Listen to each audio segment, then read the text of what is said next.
Divorce and alimony. ఈరోజు మన topic divorce and alimony. And అలిమోనీని కోర్ట్స్ ఎలా క్యాలిక్యులేట్ చేస్తారు అనేది చూద్దాం. ఇది అబ్బాయిలకి చాలా ఇంపార్టెంట్ టాపిక్. సో స్కిప్ చేయకుండా మొత్తం వీడియో చూడండి. ఐదర్ హాలీవుడ్ ఆర్ బాలీవుడ్ ఎక్కడ చూసినా ఈ మధ్య మనం చాలా డివోర్స్ కేసెస్ చూస్తున్నాం. ఇంట్రెస్టింగ్ ఏంటంటే లార్జ్ అమౌంట్స్ అంటే క్రోర్స్‌లో అలిమోనీని పే చేస్తున్నారు. అండ్ చాలా మందికి తెలీదు కోర్ట్స్ అలిమోనీని డిసైడ్ ఎలా చేస్తారు అని. ముందుగా మనం ఇండియాలో డివోర్స్‌కి మేజర్ రీజన్స్ ఏంటో చూద్దాం. ఫస్ట్ వచ్చేసి ఇన్‌ఫిడిలిటీ అంటే పార్ట్నర్‌ని చీట్ చేయడం. ఆశ్చర్యం ఏంటంటే ఎక్కువ శాతం డివోర్స్ కేసెస్‌లో ఎక్స్‌ట్రా మ్యారిటల్ అఫైర్సే మెయిన్ రీజన్‌గా ఉండడం. సెకండ్ సబ్‌స్టాన్స్ అబ్యూస్ అంటే భర్త తాగేసి వచ్చి భార్యని ఫిజికల్‌గా అబ్యూస్ చేయడం అండ్ కట్నం డబ్బుల గురించి భార్యని హింసించడం. థర్డ్ ల్యాక్ ఆఫ్ కమ్యూనికేషన్ భార్యాభర్తల మధ్య సరైన అండర్‌స్టాండింగ్ లేకపోవడం అండ్ ఒకరి మాట ఒకరు వినకపోవడం. ఫోర్త్ ఫోర్స్డ్ మ్యారేజెస్ పేరెంట్స్ చేసే ఫోర్స్ మ్యారేజ్ వల్ల కూడా చాలా మ్యారేజెస్ డివోర్స్‌కి దారి తీస్తున్నాయి. సో, ఇవి డివోర్స్‌కి కొన్ని కారణాలు. ఇప్పుడు ఒక వీడియో చూద్దాం.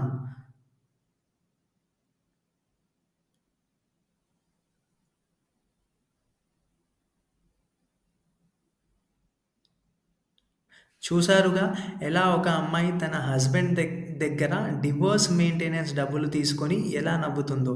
ఆ అబ్బాయి ముఖంలో క్లియర్‌గా చూడొచ్చు ఫేస్‌లో ఆ బాధ.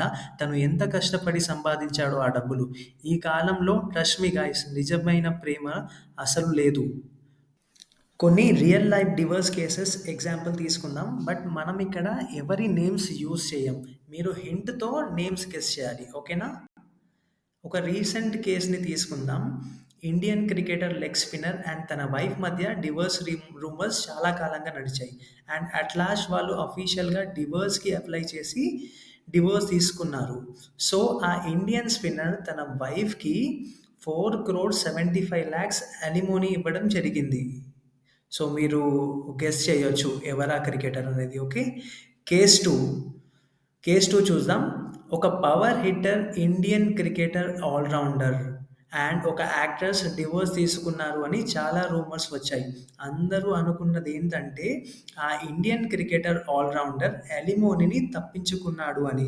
బట్ అక్కడ నిజం ఏంటంటే ఇద్దరు ఆ క్రికెటర్ ఆర్ యాక్ట్రెస్ ఎవరు అఫీషియల్‌గా డివోర్స్‌కి అప్లై చేయలేదు. ఒకవేళ అప్లై చేసి ఉంటే యాస్ పర్ మన ఇండియన్ యాక్ట్స్ ప్రకారం తప్పకుండా ఆ క్రికెటర్ అలిమోనీని ఇవ్వాల్సిందే.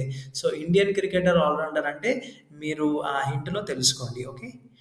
ఇప్పుడు కేస్ 3 చూద్దాం. టాలీవుడ్‌లో ఈ కపుల్స్ ఇద్దరికీ ఒక మంచి యాక్టర్ అండ్ యాక్ట్రెస్‌గా పేరు ఉంది. యాక్ట్రెస్‌ని క్వీన్ ఆఫ్ టాలీవుడ్ అని కూడా పిలిచేవారు. అతి వైభవంగా Hindu religion and Christian religion ప్రకారంగా ఇద్దరు పెళ్లి చేసుకున్నారు. కొంతకాలం అయ్యాక వీళ్ళు డివోర్స్ తీసుకోవడం జరిగింది. అండ్ ఇక్కడ చాలా ఇంట్రెస్టింగ్ పాయింట్ ఏంటంటే డివోర్స్ తర్వాత యాక్ట్రెస్ వుమెన్ అలిమోనీని వద్దు అని తిరస్కరించింది. దాదాపు 200,00,00,000 అలిమోనీని యాక్ట్రెస్ తిరస్కరించింది. ఇది చాలా గ్రేట్. ఇలాంటి ఆడవాళ్ళు కావాలి మనకి ఈ సమాజానికి. అండ్ పైన వీడియో చూసారుగా ఎలా ఒక అమ్మాయి తన భర్త ఎంతో కష్టపడి కూడబెట్టిన డబ్బులని తీసుకొని ఎలా నవ్వుతుందో. ఇలాంటి వాళ్ళు ఉన్నారు కనుకే అబ్బాయిలు పెళ్లి చేసుకోవడానికి ఆలోచిస్తున్నారు.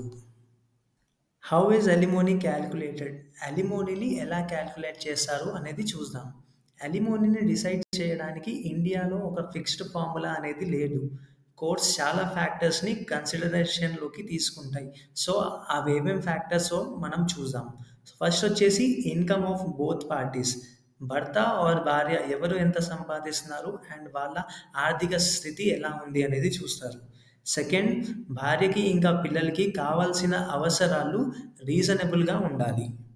థర్డ్, ఎడ్యుకేషన్ క్వాలిఫికేషన్ 2 పార్టీలది ఎవరు ఎంత చదువుకున్నారు అని చూస్తారు.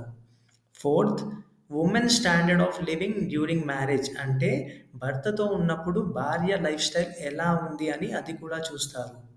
Fifth, legal expenses for a non working spouse అంటే మిగతా జీవితం గడపడానికి భార్యకి కావాల్సిన ఖర్చులు.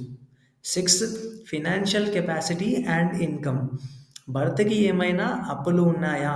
అని ఇలాంటి ఫ్యాక్టర్స్‌ని కోర్ట్స్ మెయిన్‌గా చూస్తాయి. ఇంకో ఎగ్జాంపుల్ తీసుకుందాం. ప్రియా అని ఒక ఆవిడ. తన హస్బెండ్ పేరు రాజేష్. రాజేష్ ఒక వెల్తీ బిజినెస్ మ్యాన్ అనుకుందాం. సో, ప్రియా మ్యారేజ్ తర్వాత హౌస్ వైఫ్ లాగే ఉండిపోయింది. రాజేష్‌ని అండ్ వాళ్ళ ఫ్యామిలీని సపోర్ట్ చేస్తూ 20 ఇయర్స్ నుండి హౌస్ వైఫ్ లాగా ఉండిపోయింది. కొన్ని గొడవలు వచ్చి వీళ్ళు ఇద్దరూ డివోర్స్ తీసుకుందాం అనుకున్నారు. ఇక్కడ courts Priya's lack of income and also Rajesh income and financial status చూస్తాయి. ఇంకో సినారియోలో ప్రియా ఒక ఎడ్యుకేటెడ్ వుమెన్ అనుకుందాం. అండ్ ఇప్పుడు తను జాబ్ చేసినా తనకి మంచి సాలరీ వచ్చే అవకాశం ఉంది. బట్ స్టిల్ దీన్ని కోర్ట్స్ ఎలా కన్సిడర్ చేస్తాయంటే, ప్రియా తన లైఫ్‌ని సాక్రిఫైస్ చేసింది.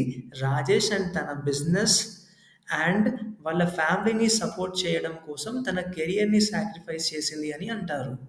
ఇంట్రెస్టింగ్ ఏంటంటే రాజేష్‌తో ఉన్నప్పుడు తన లైఫ్ స్టైల్ ఎలా అయితే ఉండేనో సేమ్ అలాంటి లైఫ్ స్టైల్ తనకి ఫ్యూచర్‌లో కూడా ఉండేలా కోర్ట్స్ అలిమోనీని డిసైడ్ చేస్తాయి. అండ్ కొన్ని కేసెస్‌లో బాయ్స్ అలిమోనీ ఇచ్చే అవసరం లేదు. ఎలాంటి కేసెస్‌లో అంటే ఫర్ ఎగ్జాంపుల్ మీరు and me husband or wife working employee అనుకుందాం. అండ్ మీ ఇద్దరి సాలరీ సేమ్ అంటే పర్ మంత్ ఇద్దరు 1,00,000 ఎర్న్ చేస్తున్నారు. అండ్ ఈ సినారియోలో డివోర్స్ కోసం వెళ్తే అబ్బాయి అలిమోనీని పే చేయాల్సిన అవసరం లేదు. ఎందుకంటే వైఫ్ తను కూడా సంపాదిస్తుంది అండ్ సేమ్ అమౌంట్ ఆఫ్ మనీని ఎర్న్ చేస్తుంది కాబట్టి. అండ్ ఒకవేళ వైఫ్‌కి డిపెండెన్స్ ఉంటే ఐ మీన్ పిల్లలు ఉంటే అండ్ తను పిల్లల బాధ్యత తీసుకోవడానికి రెడీగా ఉంటే డెఫినెట్‌గా హస్బెండ్ అలిమోనీని ఇవ్వాల్సొస్తుంది. సో, ఐ హోప్ మన ఈ టాపిక్ అందరికీ అర్థమైందనుకుంటా. అండ్ నెక్స్ట్ వీడియోలో మళ్ళీ కలుద్దాం. Until then bye and please like and subscribe to my channel hey Krish. Thank you guys. By.